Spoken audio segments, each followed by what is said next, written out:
Item ಯಾವುದೇ ಇರಲಿ try ಮಾಡಿ ಆಚಿ ಚಿಕನ್ ಮಸಾಲಾ. ಆಚಿ ಚಿಕನ್ ಮಸಾಲಾ.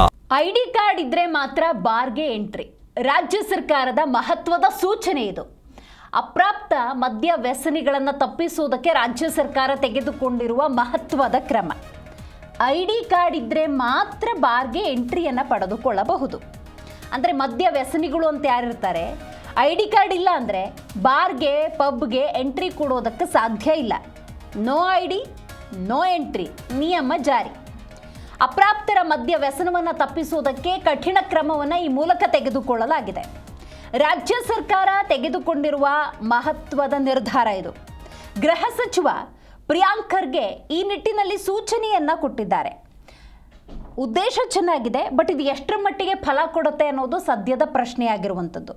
ರಾಜ್ಯ ಸರ್ಕಾರ ಅಪ್ರಾಪ್ತರಲ್ಲಿ ಹೆಚ್ಚುತ್ತಿರುವ ಮದ್ಯಪಾನ ಮತ್ತು ಮಾದಕ ದ್ರವ್ಯಗಳ ಅತಿಯಾದ ಬಳಕೆಯನ್ನು ತಡೆಯೋದಕ್ಕೆ ಕಟ್ಟುನಿಟ್ಟಿನ ಕ್ರಮಕ್ಕೆ ಮುಂದಾಗಿದೆ. ಈ ಸಂಬಂಧ ಪಬ್ ಇರ್ಬೋದು, ಬಾರ್ಗಳಿರ್ಬೋದು, ಮದ್ಯ ಸರಬರಾಜು ಮಾಡುವ ಎಲ್ಲ ವಾಣಿಜ್ಯ ಸಂಸ್ಥೆಗಳ ಮೇಲೆ ತೀವ್ರ ನಿಗಾ ವಹಿಸೋದಕ್ಕೆ ಮುಂದಾಗಿದೆ.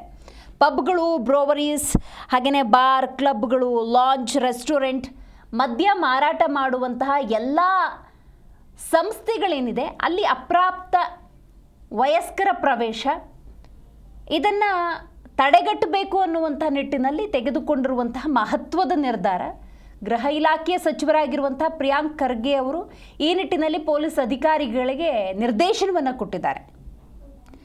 ಈಗ ಬಹಳ ಮುಖ್ಯವಾಗಿ ಪಬ್ಗಳು, ಬಾರ್ಗಳು ಅಂದಾಗ ಪ್ರಾಪ್ತರು ಹೋಗೋದು ಒಂದು ಭಾಗ ಆದರೆ ಅಪ್ರಾಪ್ತರು ಬಹಳಷ್ಟು ಸಂಖ್ಯೆಯಲ್ಲಿ ಹೋಗ್ತಾ ಇದ್ದಾರೆ, ವ್ಯಸನಿಗಳಾಗ್ತಿದ್ದಾರೆ. ಈ ನಿಟ್ಟಿನಲ್ಲಿ ತೆಗೆದುಕೊಂಡಿರುವಂಥ ನಿರ್ಧಾರ ರೈಟ್. ಅಂಗಡಿಗೆ ಹೋಗೋದು, ವಯಸ್ಕರು ತಗೊಳ್ಳೋದು ಇದನ್ನು ಅಲೋ ಮಾಡಿರುವಂಥ ಸಂದರ್ಭದಲ್ಲಿ ವಯಸ್ಕರು ಹೋಗಿ ಅದನ್ನು ಖರೀದಿ ಮಾಡಿ ಅಪ್ರಾಪ್ತರಿಗೆ ಕೊಡುವಂಥ ಸಾಧ್ಯತೆಗಳು ಕೂಡ ಇರುತ್ತೆ. ಆ ನಿಟ್ಟಿನಲ್ಲಿ ಇದು ಎಷ್ಟರ ಮಟ್ಟಿಗೆ ಕೆಲಸ ಮಾಡುತ್ತೆ ಈ ಒಂದು ಯೋಜನೆ ಗೊತ್ತಿಲ್ಲ.